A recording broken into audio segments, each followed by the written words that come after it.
sugar growers at the expense of over 600,000 employees in the food industry and millions of consumers. Thank you very much, Mr. President. I yield the floor. The senator from New Jersey. Thank you, Mr. President. I rise to speak against the Paul Amendment, Amendment 2182, which would cripple the food stamp program. And I have to tell you that there's an aura of wonderment around here that says, look, let's cut food stamps for hungry families and for little children. We have these the agro companies to take care of, the agro businesses to make sure that they can feed their children. The most fundamental task for any family is to put food on the table, to make sure that their children get the nutrition they need. When tough economic times hit, families can find themselves struggling to meet their most basic needs. The food stamp program was created so that even in the toughest of times, children in this country do not go to bed hungry. The picture of a child reaching out for food, the old stories about mottos on cereal programs where talking about satisfying the brother's hunger, an old remarkable display of what it is that comes to the fundamentals. And taking care or letting families that need help get some, especially in this area.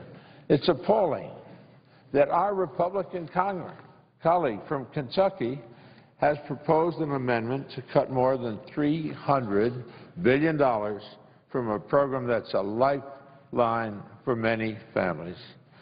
These heartless cuts would punish families that need help the most.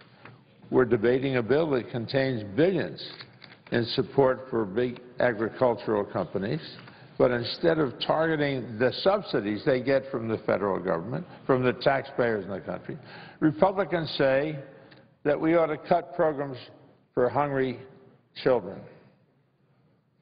I wonder if those who want to cut the food stamps program would participate in a real way and say to their little children, say to their family, look, just to show that we're serious, just to show that we really care, limit the amount of food that you're going to give your children, that the amount of food you're going to give the elders in your household, to say that they're serious about this. Hungry children didn't cause the recession or the deficit, and cutting food stamps will not solve our debt problem. But hungry children don't have lobbyists, so programs like food stamps end up on the Republican chopping block. Heroic, muscular men and women say, yeah, we want to make our country fiscally sound. So let's take the food stamps away from people who could be starving. The Paul Amendment would cut support for food stamps by almost 45% next year alone, and the consequences could be devastating. More than 46 million Americans, the numbers are staggering, including 800,000 people from my state of New Jersey. We are a state that has about 9 million people living there. We're saying 800,000 New Jerseyans are dependent on food stamps to make it through the month. Half of them are children, and you know, when you look at this placard here, can you imagine asking a mother, telling a mother that she has to tell her kids that they have to do more with less food, so that maybe other businesses can continue to get subsidies, those in the agribusiness. Republicans should say to these families, we're not going to cut corporate subsidies. No, we have to do that. We have to make sure that the rich won't pay more in taxes. So please understand, as we take food off your table, as we say to our kids, eat less, get thinner, get trimmer, stop doing your homework because you're too tired, or stop complaining because you don't feel well when the food quantity is not sufficient. On average, the food stamp program provides assistance of just $1.50 per meal. $1.50. There's not much there to cut. The Republicans who are so eager to cut food stamps from children should try living on $1.50 per meal for the next month and let them then report how it feels, how their kids survive with less food than they can consume that they need. Then we'll see how eager they are to cut the food stamps. The Republican approach would hurt those with the least to protect those with the most. That's not what this country is about. Too many of America's families are still struggling. Too many parents are still looking for work. Too many of our children are still hungry. The food banks across the country are getting ever more attention and visits. Republicans should offer them help. Show some heart. This isn't an accounting organization. We're not here to just balance the books. Yes, we've got to balance the books. Absolutely. I come from business, and I know what you got to do. But that means that we wouldn't be servicing our democratic structures, the people in our society who need help. Republicans should offer them help. Instead, they offer them deeper poverty and greater hunger. Mr. President, the bottom line is this. At a time when 50% of food stamp recipients are children, it would be a moral stain on our country's character to cut this program. And that's not what America's about. And that's not why those of us here serve. The children who would be harmed by reckless cuts can't speak for themselves, but we shouldn't need to hear their crying voices to know what's right. I urge my colleagues, listen to their conscience and defeat the Paul Amendment. I want to conclude by saying how disappointed it is to see a $4 billion reduction to the food stamp program in the Farm Bill. And I'm proud to join Senator Gillibrand in introducing an amendment to reverse these cuts. We're going to try to make that happen. With that, Mr. President, I yield the floor. Mr. President. The senator from Minnesota. Mr. President, I rise today in opposition to an amendment that would eliminate the sugar program, and I urge my colleagues to table it at this time. As we continue our work on the Farm Bill, as we debate these amendments, I think my colleagues should keep in mind at every moment that this proposal contains $23 billion in cuts that was brought together on a bipartisan basis, and that two-thirds of those cuts, $16 billion, are on only 14% of the bill, and that is the farm programs. Two-thirds of the cuts, $16 billion on the farm programs. And it is supported, this bill, by 630 conservation groups, the nutrition groups, a number of them. Obviously, they'd like to see changes. People want to make things better. But if we don't get this bill done, you can imagine what's going to happen to school hot lunches and the like. Now, unfortunately, eliminating the sugar program would actually hurt jobs in America. And I know Senator Conrad was here earlier putting the facts out, but people need to know the facts. This is a zero-cost program that supports 142,000 jobs and generates nearly $20 billion in economic activity. This is the kind of value we're looking for. I believe we need to be doing everything we can to maintain programs that are working for our farmers in an efficient way, programs that are supporting jobs and putting dollars into our economy, especially those programs that do not cost money. Most of us here can appreciate the value of a strong farm safety net. during our discussions in the Agriculture Committee, I worked with Chairman Stabenow and other members of the committee to make sure that the bill provided for that safety net so that the livelihoods of our farmers can't be swept away in the blink of an eye by natural disasters and market failures. Because you know what? We as a country do not want to be dependent on foreign food like we're dependent on foreign oil. The sugar program has played its own key role in shielding farmers, but a different and more predictable kind of risk that they face. I'm talking about the risk of competing against heavily subsidized sugar from foreign countries. Let's put it this way. If you don't like being dependent on that kind of foreign oil, you're not going to love being dependent on foreign sugar. Past U.S. trade agreements have already opened our domestic market up to foreign sugar. Over the last 3 years, the U.S. on average has been the world's largest sugar importer, supplying nearly a third of our total sugar needs. Since 1985, we have had 54 sugar factories closed due to sustained low prices. Once these jobs are gone, they're gone forever. This is why we need to continue the sugar program in the 2012 Farm Bill, one that supports American sugar beet and sugar cane producers while ensuring an abundant supply of sugar for consumers and manufacturers. Mr. President, we must continue this program. Now look at what's happened. The global retail price for sugar is 14% higher than it is in the U.S. In other developed countries, the average price is 24% higher than it is in the U.S. Some people have blamed farmers for the high cost of sugar foods in the grocery store, but look at the numbers. For example, a $1 candy bar has about 2 cents worth of sugar in it. A $3.50 carton of ice cream has about 10 cents worth of sugar. So ending the sugar program is not the solution that will keep food prices competitive. It is the opposite.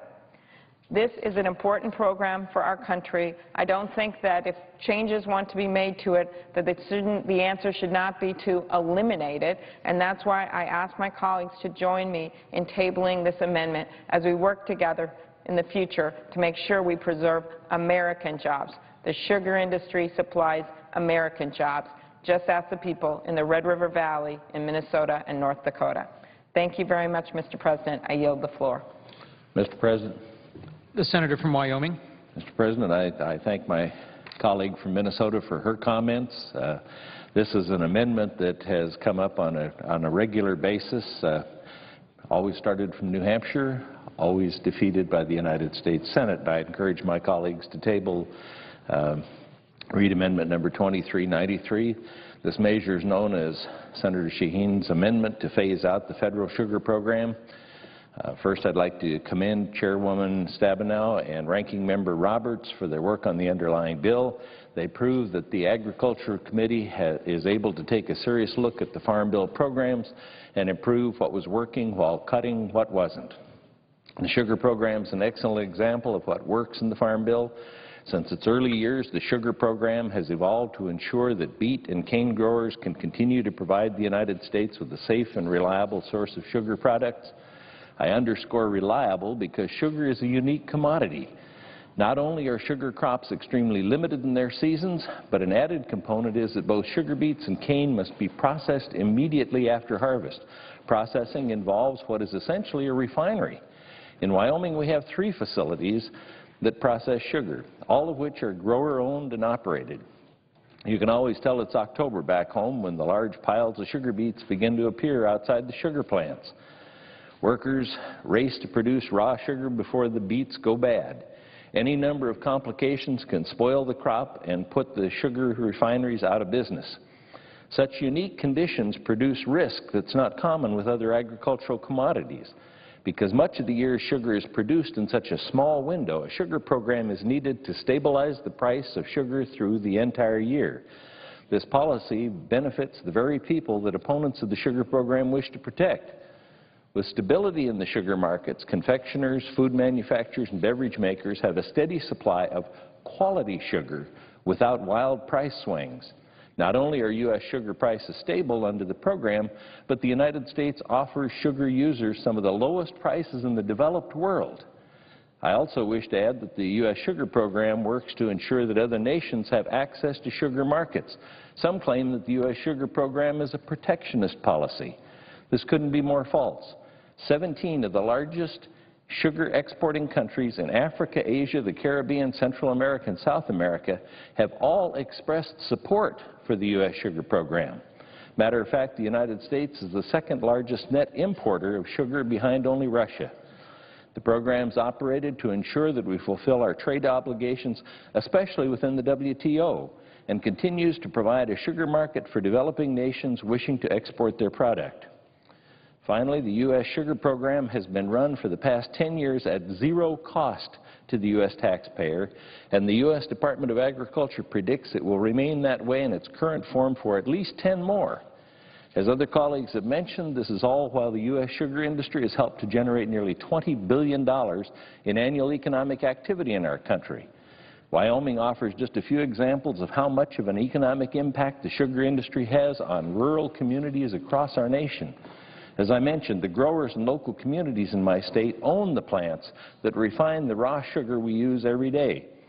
Those plants produce jobs and keep economic activity local. With all the inherent risk in sugar production, these communities are able to continue providing the United States with a safe and reliable supply of sugar for the United States. The U.S. sugar policy not only helps growers but keeps prices low for consumers. Some American food manufacturers will claim that it's the price of sugar causing them to shed jobs or move overseas. However, sugar represents only a small portion of the input costs that go into food production. Instead, it's the cost of labor, environmental standards, and regulatory burdens that play the biggest role in whether U.S. firms can compete with food markets overseas. In recent years, U.S. candy production has actually gone up, and the U.S. sugar program has played its role by keeping prices stable. With that, I ask my colleagues to table Amendment Number 2393 and keep the programs that work in this Farm Bill. I yield the floor. Mr. President. The Senator from Idaho. Thank you, Mr. President. I rise today to support and underscore the points just made by Senator Enzi in support of the U.S. sugar program, which, as he indicated, has operated successfully at no cost to the American taxpayers, consumers, or food manufacturers.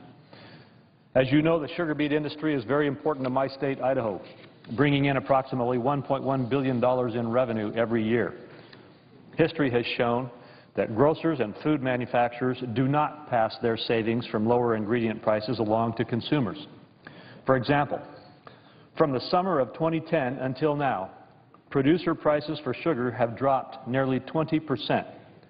In fact, the U.S. sugar program remains crucial because other nations are implementing trade-distorting subsidies for their otherwise uncompetitive sugar industries. This world sugar price, as is so often debated in these halls, suffers from government-backed dumping that protects sugar producers overseas to the detriment of American sugar producers, hence the need for the U.S. sugar program. Consumers in the rest of the world pay, on average, 14% more for sugar. In the developed world, 24% more than American consumers pay. In America, sugar is a readily available and affordable product. Critics of the U.S. sugar policy make the argument that the program causes disastrous shortages in U.S. sugar supply, which flies in the face of reality. U.S. farmers and producers have proven themselves, time and again, to be the most efficient in the world, but they cannot be left alone to face a trade market undermined by foreign government manipulation. Nothing could be further from the truth, and the latest numbers released by the U.S. Department of Agriculture underline that. The USDA now estimates that there is enough sugar surplus to give every man, woman, and child in this country nearly 12 pounds of sugar on top of what they already consume. This is enough surplus sugar to fill the Capitol Dome 55 times. Mr. President, I strongly encourage my colleagues to oppose any attempts at repealing this program. At risk would be 142,000 American jobs generated by the United States sugar-producing industry. Many of these jobs would be lost to subsidized foreign producers who are generally less efficient and less reliable and produce sugar far less safely and responsibly than American sugar producers. I support Idaho's sugar beet growers as well as the sugar growers throughout the country, and I'm committed to ensuring that they have access to the tools that they need to produce affordable and abundant sugar supply. The bottom line is, not only is this program not a cost to the United States taxpayer, It generates revenue to help us reduce our deficit.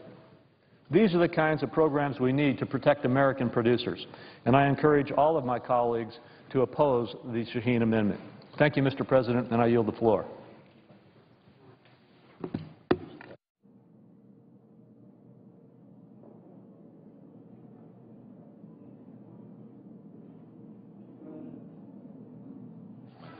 The quorum. The clerk will call the roll. Mr. Akaka.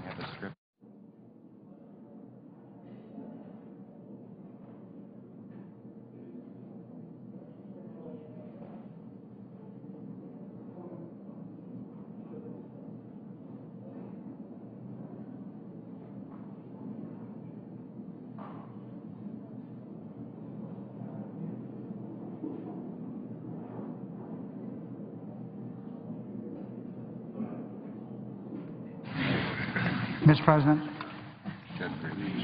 I ask unanimous consent to call the quorum be vitiated. Without objection.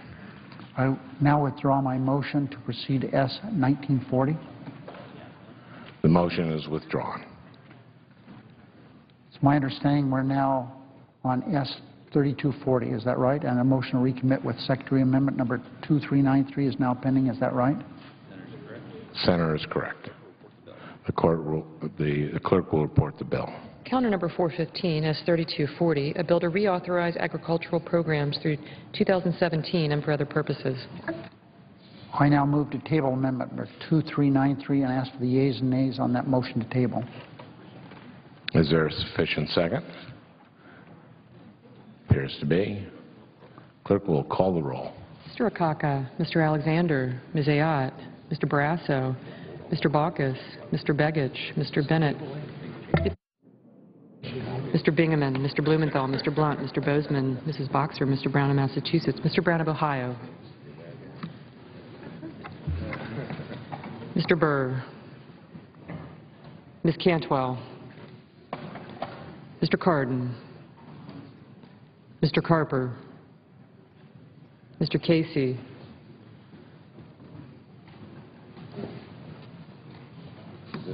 Mr. Chambliss, Mr. Coates, Mr. Coburn, Mr. Cochran, Ms. Collins, Mr. Conrad, Mr. Coons, Mr. Corker, Mr. Cornyn,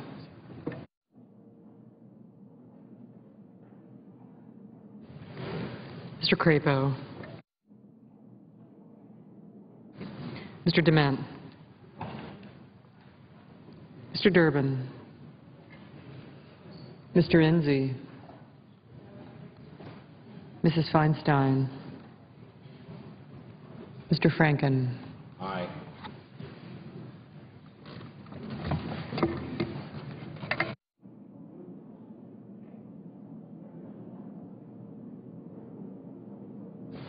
Mrs. Gillibrand, Mr. Graham, Mr. Grassley, Mrs. Hagan, Mr. Harkin, Mr. Hatch, Mr. Heller, Mr. Hoeven, Mrs. Hutchison, Mr. Inhofe, Mr. Inouye, Mr. Isaacson, Mr. Johans, Mr. Johnson of Wisconsin, Mr. Johnson of South Dakota, Mr. Kerry, Mr. Kirk, Ms. Klobuchar, Mr. Cole, Mr. Kyle, Ms. Landrieu, Mr. Lautenberg, Mr. Leahy, Mr. Lee, Mr. Levin, Mr. Lieberman, Mr. Lugar, Mr. Manchin, Mr. McCain, Mrs. McCaskill, Mr. McConnell, Mr. Menendez, Mr. Merkley, Ms. Mikulski, Mr. Moran, Ms. Murkowski, Mrs. Murray, Mr. Nelson of Nebraska, Mr. Nelson of Florida, Mr. Paul, Mr. Portman, Mr. Pryor, Mr. Reed of Rhode Island, Mr. Reed of Nevada, Mr. Risch, Mr. Roberts, Mr. Rockefeller, Mr. Rubio,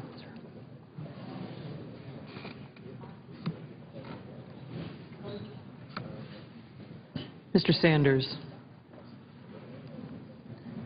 Mr. Schumer,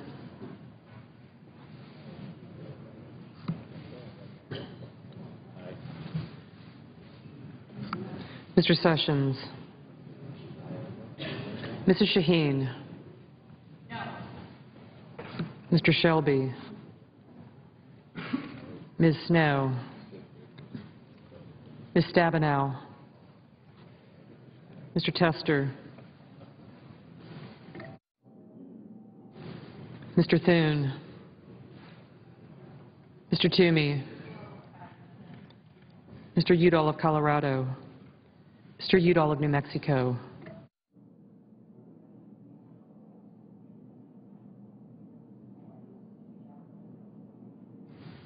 Mr. Vitter, Mr. Warner, Mr. Webb, Mr. Whitehouse, Mr. Wicker, Mr. Wyden,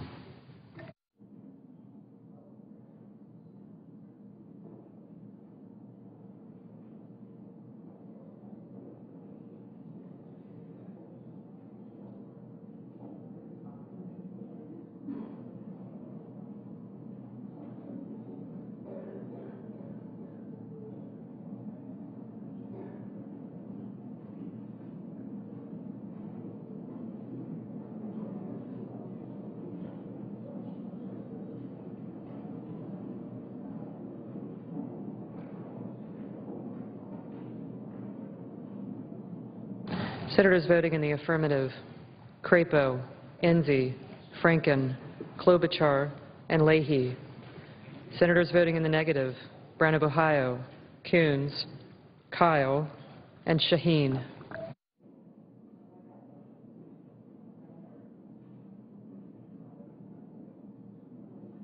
Mr. Vitter. Mr. Vitter, aye.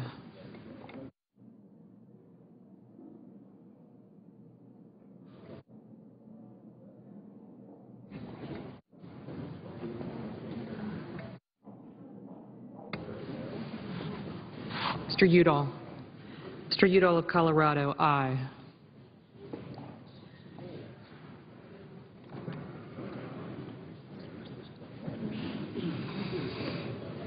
Mr. Harkin. Mr. Harkin, aye. Mr. Reed of Nevada. Mr. Reed of Nevada, aye. Ms. Stabenow, aye.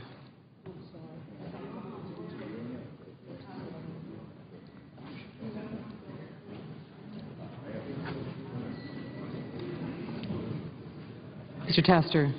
Mr. Tester, aye.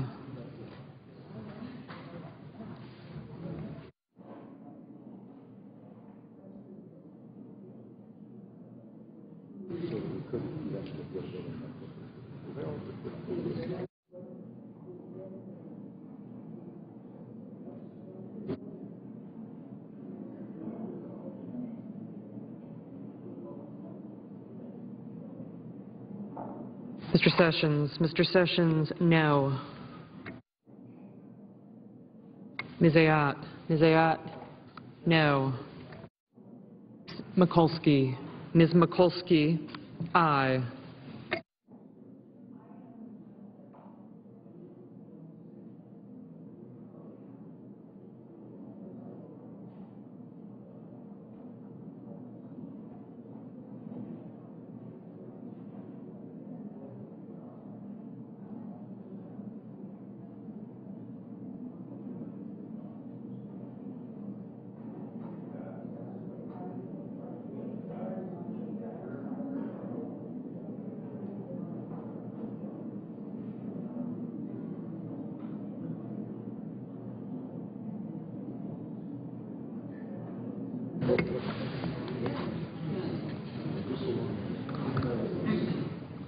Mr. Blunt.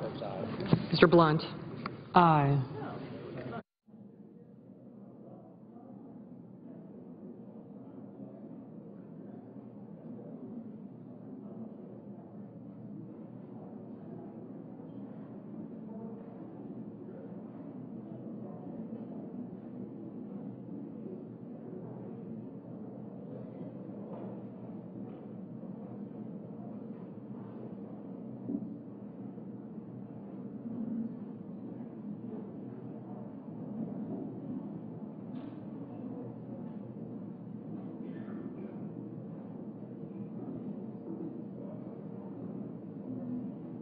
Mr. Barrasso.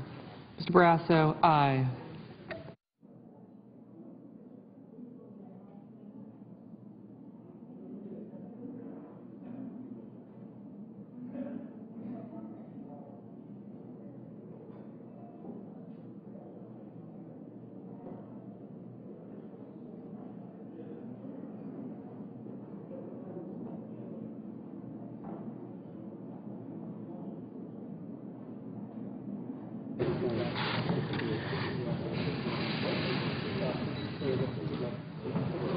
Mrs. Murray.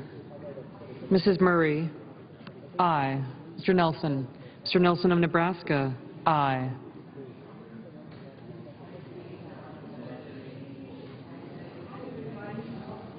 Mr. Nelson.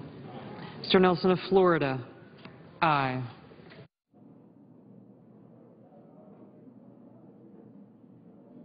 Mr. Cornyn, no.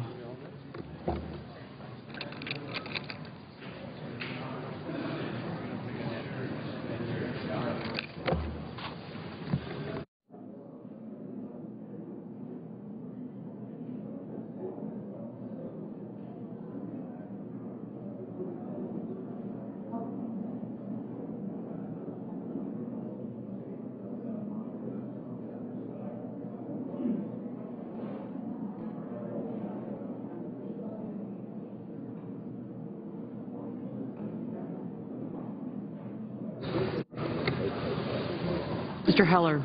Mr. Heller, no.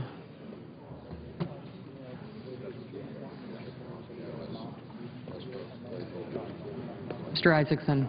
Mr. Isaacson, aye. Mr. Lautenberg. Mr. Lautenberg, no. Mr. Chambliss. Mr. Chambliss, aye.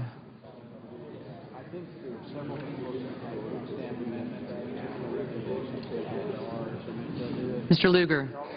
Mr. Lugar, no.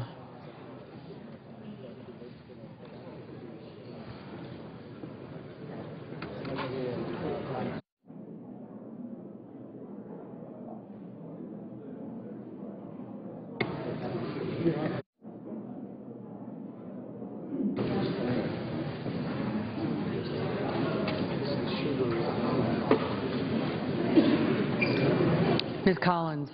Ms. Collins, no. Mr. Toomey. No. Mr. Toomey, no. Mr. Paul. Mr. Paul, no. Mr. Wicker. Mr. Wicker, aye. Mr. Conrad. Mr. Conrad, aye.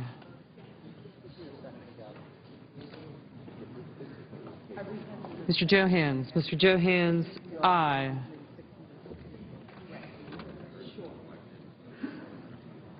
Can I vote for Mr. Hoven? Because I know how he's going to vote.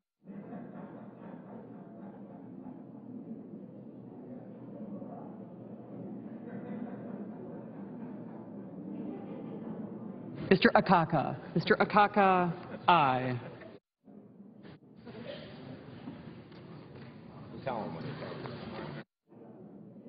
Mrs. Gillibrand. Mrs. Gillibrand, aye.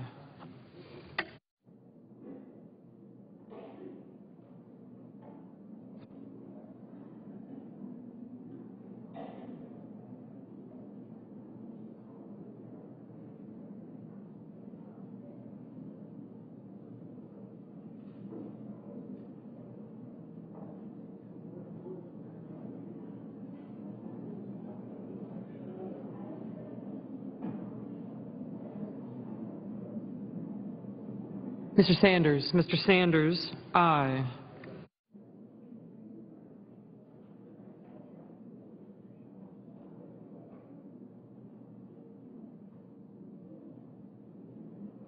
Mr. McConnell. Mr. McConnell, no. Mr. Coates.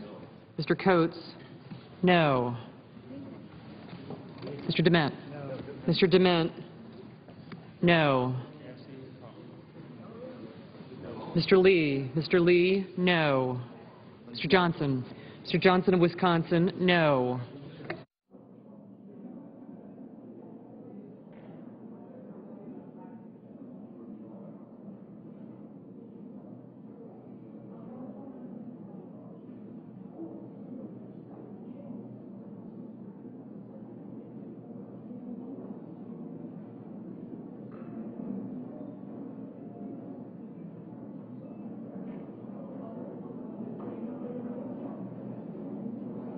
Mr. Hatch. Mr. Hatch, no.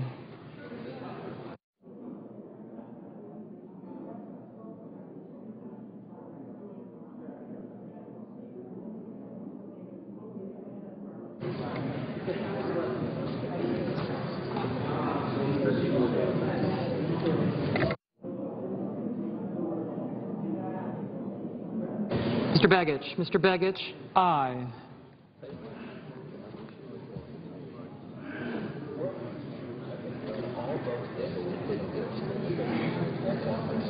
Mr. Coburn. Mr. Coburn, no.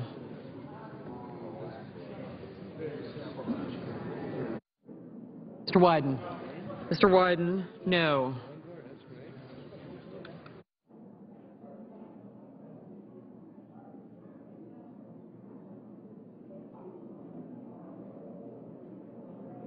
Ms. Snow.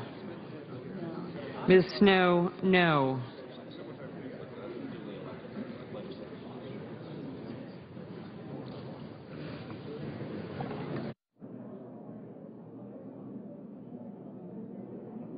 Ms. Landrieu.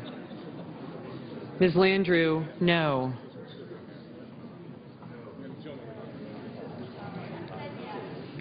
Ms. Landrieu, aye.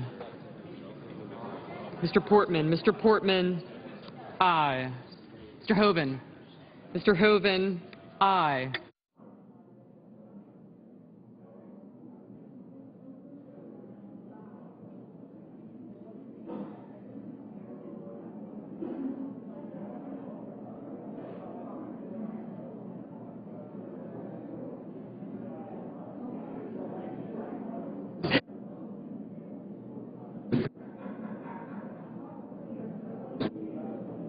Mr. Baucus.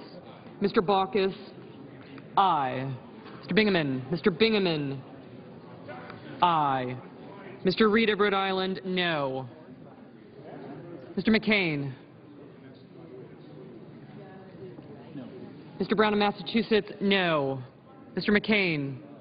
Mr. McCain, no. Mr. Levin. Mr. Levin, aye.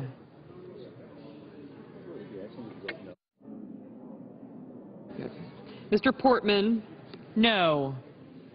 Mr. Grassley. Mr. Grassley, no. Mr. Durbin. Mr. Durbin, no. Mr. Carper. Mr. Carper, no.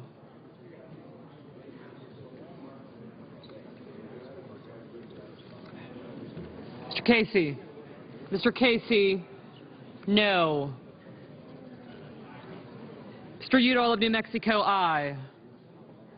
Mr. Cole. Mr. Cole, no. Mr. Webb. Mr. Webb, no. Mr. Corker. Mr. Corker, no. Mrs. Boxer. Mrs. Boxer, aye. Mr. Carey. Mr. Carey, aye. Mr. Manchin. Mr. Manchin, no.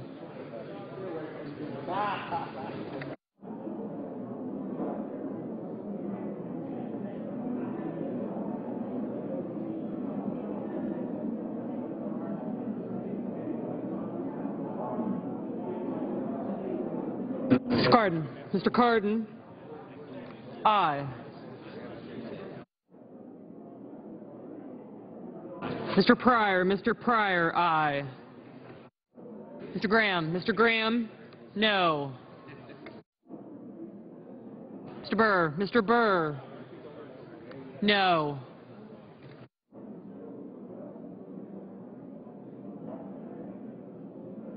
Mr. Lieberman.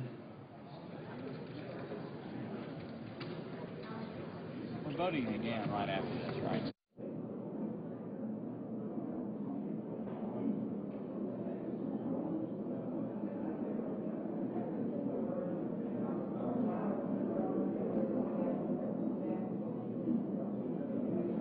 Mr. Bozeman. Mr. Bozeman, no. Mr. Lieberman.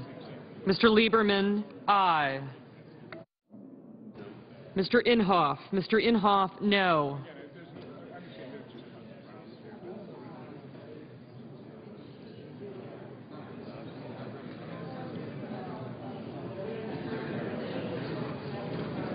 Are you going to win this?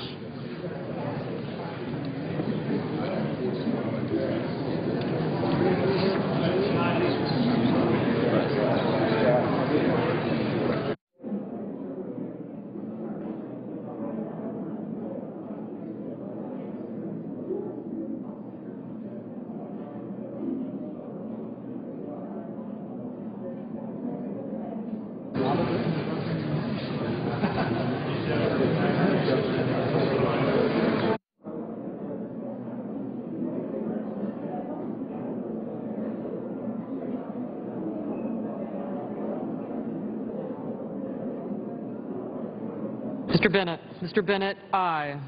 Mr. Roberts. Mr. Roberts, aye.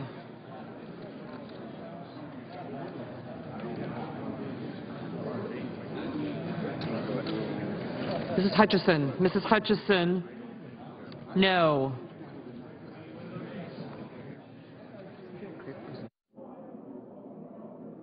Mr. Moran. Mr. Risch. Mr. Risch, aye.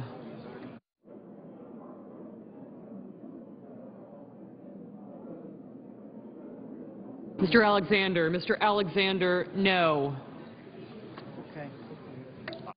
Mr. Moran, aye. Mrs. Hagan. Mrs. Hagan, no.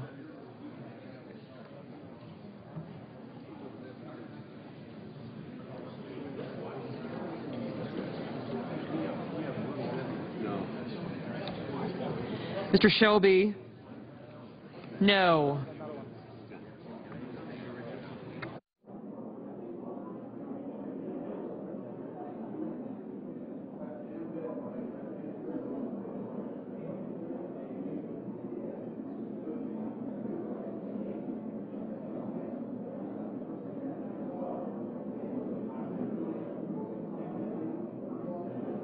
Ms. Cantwell. Ms. Cantwell, aye. Mr. Schumer. Mr. Rubio. Mr. Rubio, aye.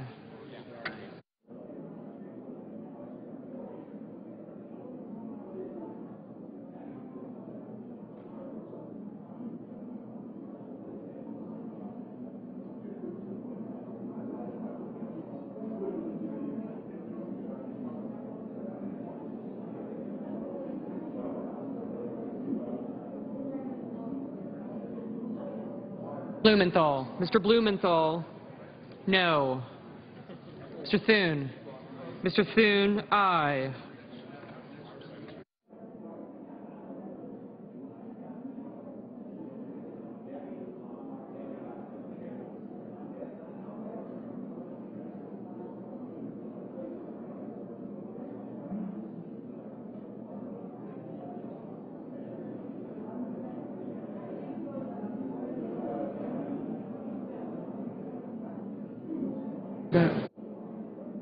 Mr. Merkley. Mr. Merkley, no. Mr. Schumer.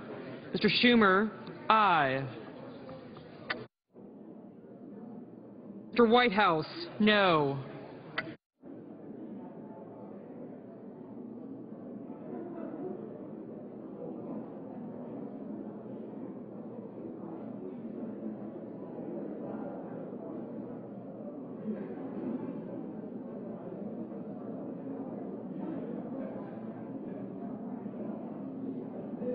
Feinstein.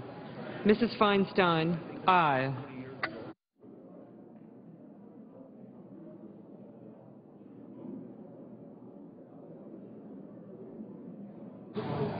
Ms. Markowski. Ms. Markowski, no.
Mr. Johnson of South Dakota, aye.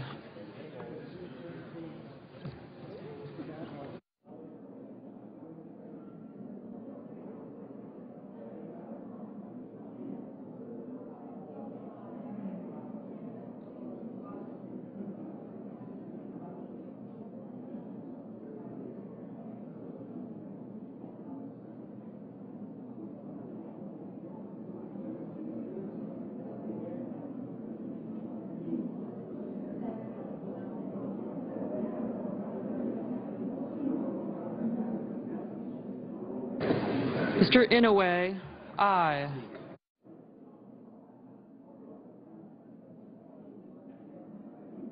Mr. Cochran.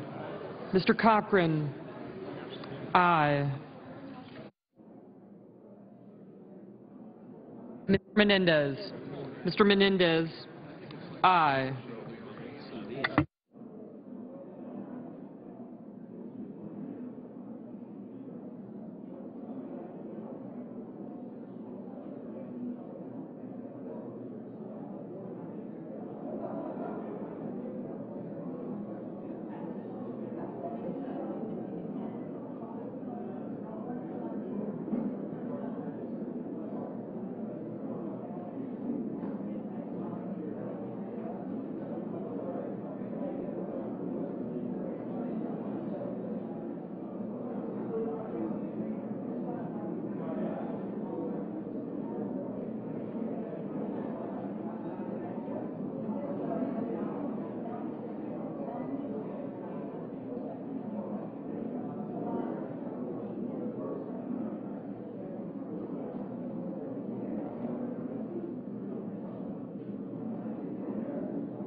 Okay.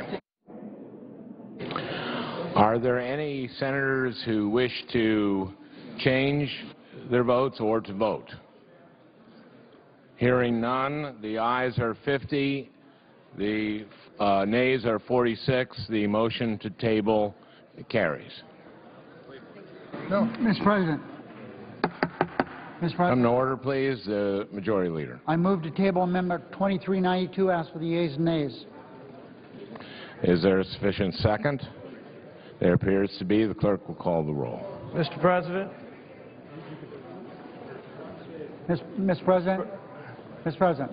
The Leader. I ask unanimous consent there be 4 minutes equally divided of debate prior to the vote. The Leader. I ask unanimous consent there be 4 minutes of debate prior to the vote, time controlled by Senator Stabenow and Paul. Is there objection? Without objection, so ordered. Mr. President. The senator from Kentucky, and there will be order. Our system of helping ensure that no one goes hungry in our country is a noble one. But we're now asking to spend $750 billion on food stamps. When we ask this, we need to remember that recently a woman in Chicago faked the birth of triplets in order to receive $21,000 in food stamps. We need to remember that millionaires, including Larry Fick, who won $2 million, are still receiving food stamps because he says he's got no income. He's got $2 million but no income. Order, please, and restore some of the senator's time. Amanda Clayton won $1 million recently in the lottery, and she was aghast that she lost a third of it to taxes. She's now got 2 homes and mortgage payments. How can she make it without food stamps? So we're paying millionaires food stamps. 30% of Polk County inmates are getting food stamps. There has to be some reason. Should you buy junk food on food stamps? Should you get to go to McDonald's on food stamps? It's out of control. It's not about helping those in need. It's about being wise with the taxpayer dollars and not giving people $20,000 a year in food stamps. We need to give it to only those who can't work, those who are infirm, those who have disease and are not able-bodied. But we're giving it to millionaires. We're giving it for junk food, and we're giving it to go to McDonald's, and it's got to stop. It's doubled in the last 10 years. We do not have an endless supply of money. The Senate will come to order. Senator from Kentucky. I think that Americans would be just flabbergasted at the amount of money. And some of these programs are duplicative. So people getting food stamps for a meal are also getting a free lunch at school. Some of these programs are actually, we're advertising for applicants. In my hometown, they advertise to try to promote to get people to come in and eat the free lunch during the summertime. It's not that we won't help people. We just need to be conscious of how much money we have and can we help only those who cannot help themselves. What I would ask is for some reason the food stamp program is exploding. Gentleman's time has expired. And I recommend that we vote for this amendment. Thank you. Mr. President. Senator from Michigan. Mr. President, first of all, I strongly oppose this amendment, urge my colleagues to vote to table it.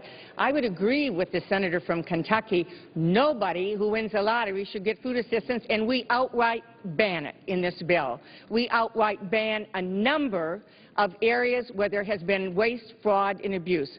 This bill does more on accountability on food assistance than we have seen in many, many years. But it also doesn't do what this amendment does, which is block grant funding, cut it, send it back to the states with no requirement it be used for people who truly need it. I can tell you, coming from Michigan, I have people who have never before in their lives needed help with food assistance. They are mortified. They pay taxes their whole life. They have never asked for help, and now the plant closed and they need some temporary help. Those folks are on average getting help for 10 months or less, and they deserve every dollar that we can help them with, and I want to make sure every single dollar goes where it should go. Waste, fraud, and abuse, we tackle. But for somebody in this great country who's paid taxes all their lives and worked all their lives and now needs help to put food on the table for the balance of the month, they need to know that we're going to be able to provide a little bit of temporary help. This amendment is outrageous. and would go completely against the commitment we as a country have made to help those who truly need it. I would urge that we vote yes to table this amendment.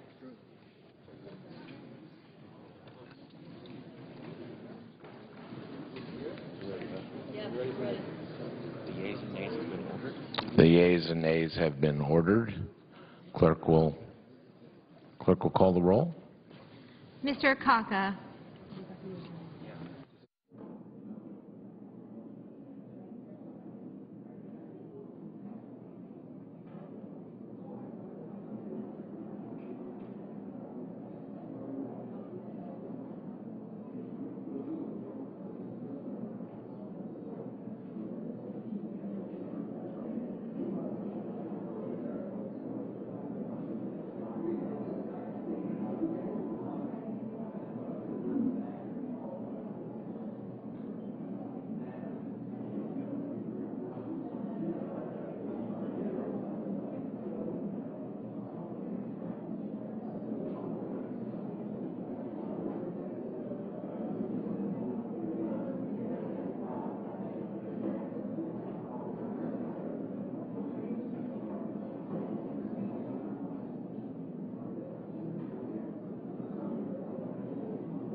Mr. Alexander, Ms. Ayotte,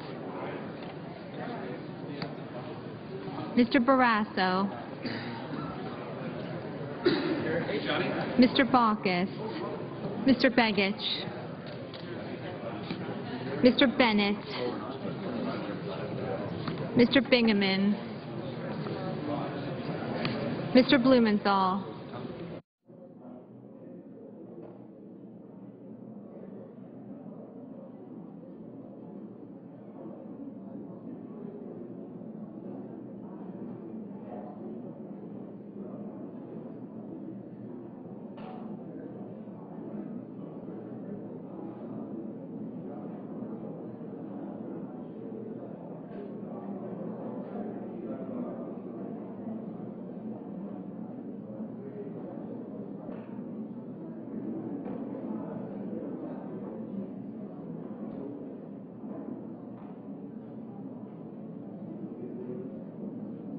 Mr. Blunt, Mr. Bozeman, Mrs. Boxer, Mr. Brown of Massachusetts, Mr. Brown of Ohio, Mr. Burr, Ms. Cantwell, Mr. Cardin, Mr. Carper, Mr. Casey, Mr. Chambliss, Mr. Coates, Mr. Coburn, Mr. Cochran, Ms. Collins,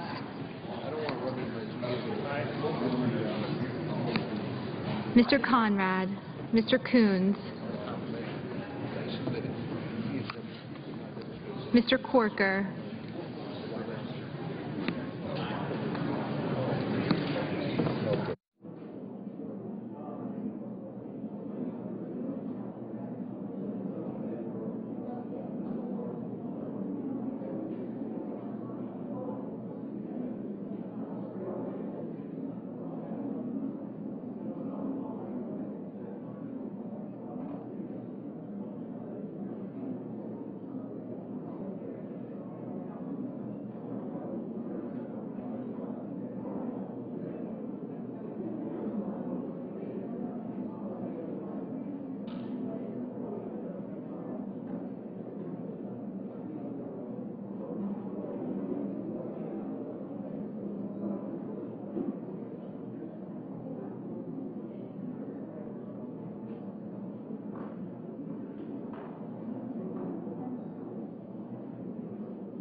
Mr. Corker, Mr. Cornyn, Mr. Crapo, Mr. DeMint, Mr. Durbin, Mr. Enzi,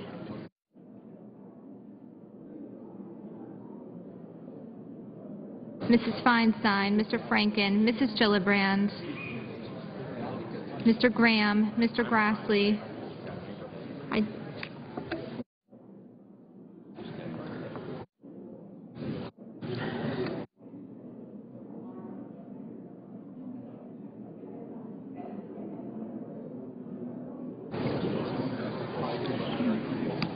Mr. Grassley, Mrs. Hagan, Mr. Harkin, Mr. Hatch, Mr. Heller, Mr. Hoven, Mrs. Hutchison, Mr. Inhofe, Mr. Inouye, Mr. Isaacson, Mr. Johans, Mr. Johnson of Wisconsin, Mr. Johnson of South Dakota, Mr. Kerry, Mr. Kirk, Ms. Klobuchar, Mr. Cole, Mr. Kyle, Ms. Landrieu, Mr. Lautenberg, Mr. Leahy, Mr. Lee, Mr. Levin, Mr. Lieberman, Mr. Lugar, Mr. Manchin, Mr. McCain, Mrs. McCaskill,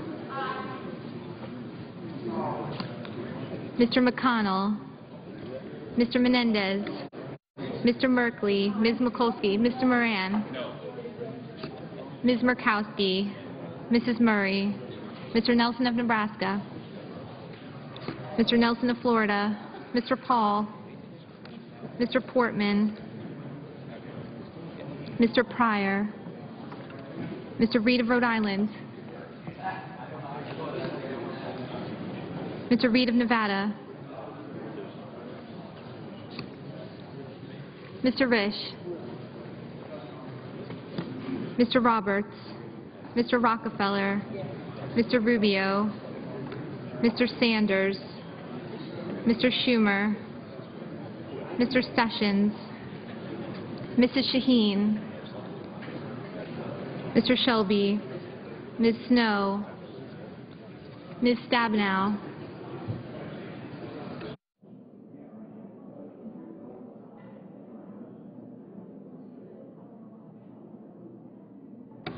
Mr. Tester, Mr. Thune, Mr. Toomey, Mr. Udall of Colorado, Mr. Udall of New Mexico, Mr. Vitter,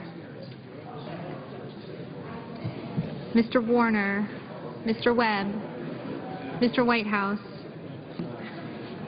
Mr. Wicker, Mr. Wyden.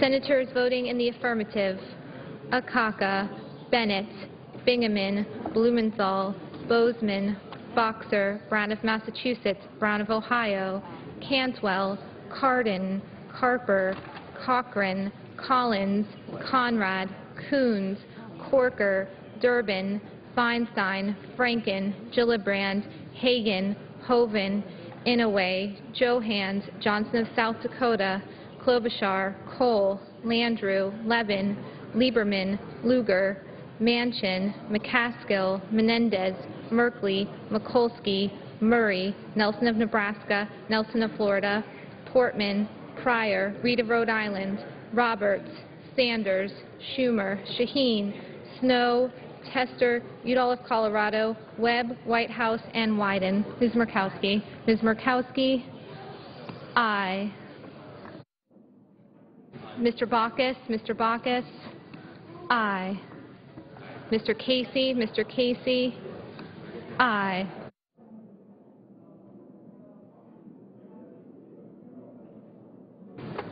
Senators voting in the negative: Barrasso, Begich, Burr, Chambliss, Coates, Coburn, Cornyn, DeMint, Enzi, Hatch, Heller, Inhofe, Isaacson, Johnson of Wisconsin, Kyle, Lee, McCain, Moran, Paul, Rubio, Shelby, Thune, Toomey, Vitter, and Wicker. Mrs. Hutchison. Mrs. Hutchison? No.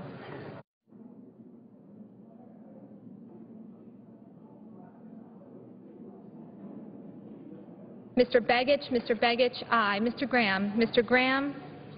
No. Mr. Rockefeller, aye.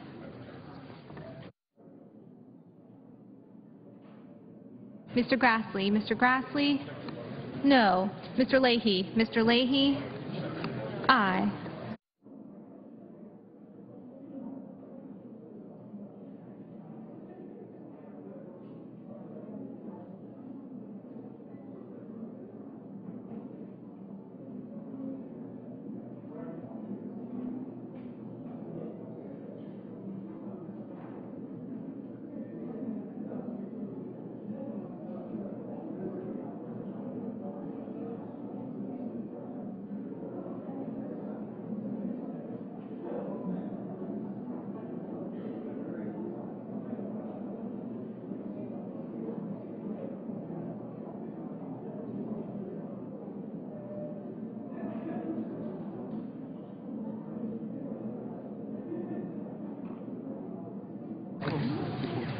Mr. Crapo? Mr. Crapo? No.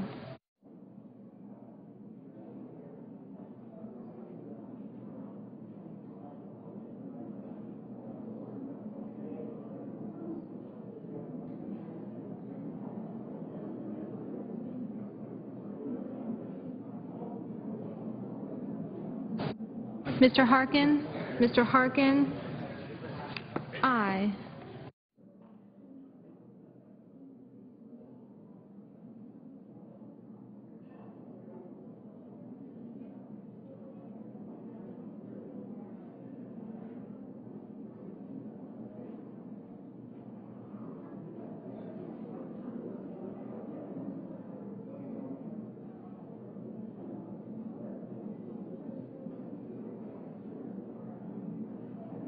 Mr. Sessions?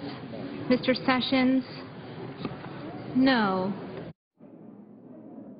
Mr. Carey? Mr. Carey? Aye.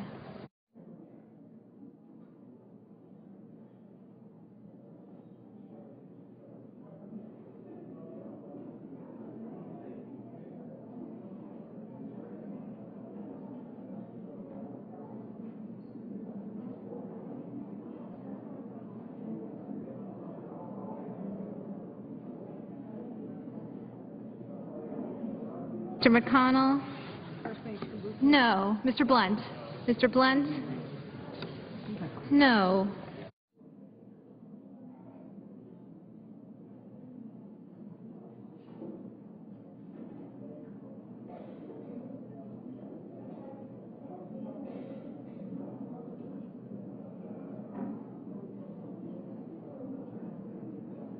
Ms. Stabenow? Ms. Stabenow?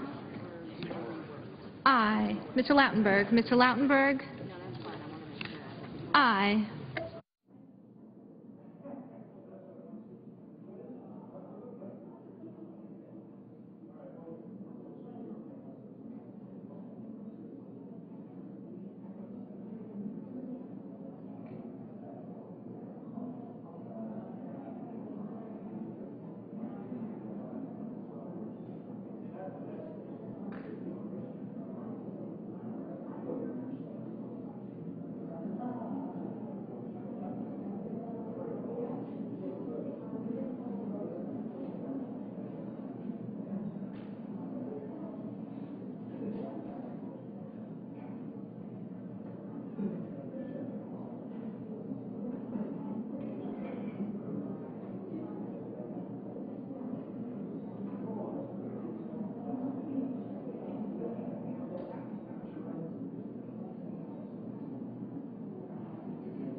Ms. Ayotte? Ms. Ayotte? No.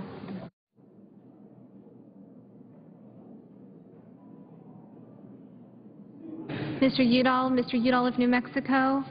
Aye.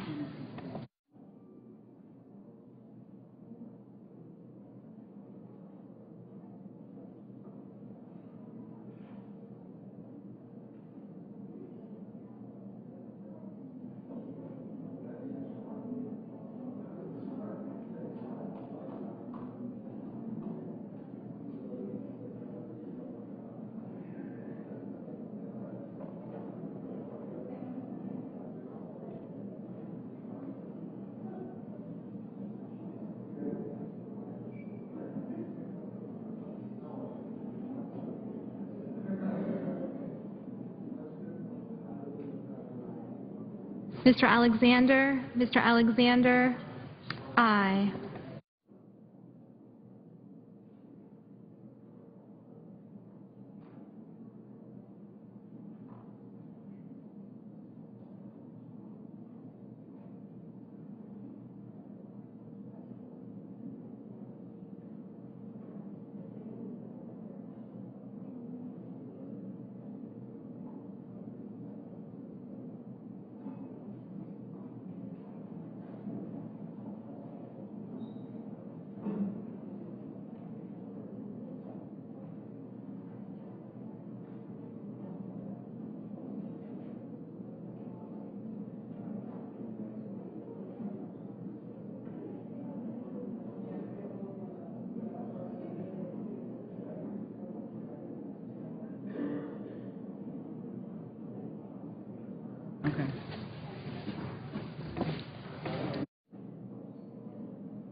Mr. Reed of Nevada? Aye.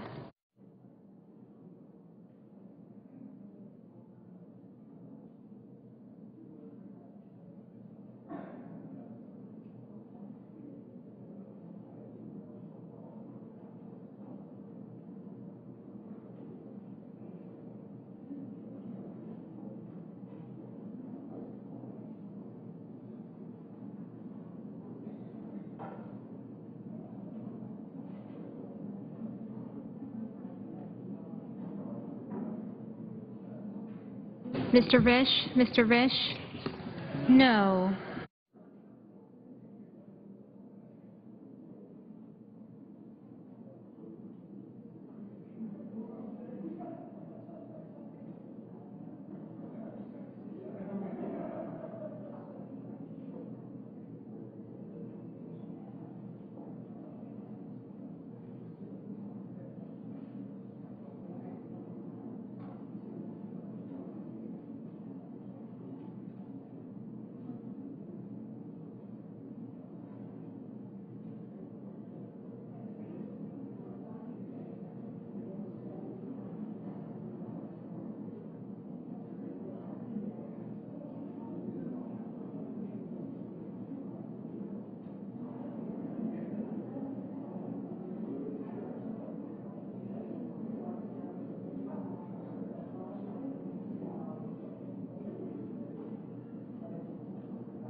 Are there any senators wishing to vote or change their vote? Hearing none, the ayes are 65, the nays are 33.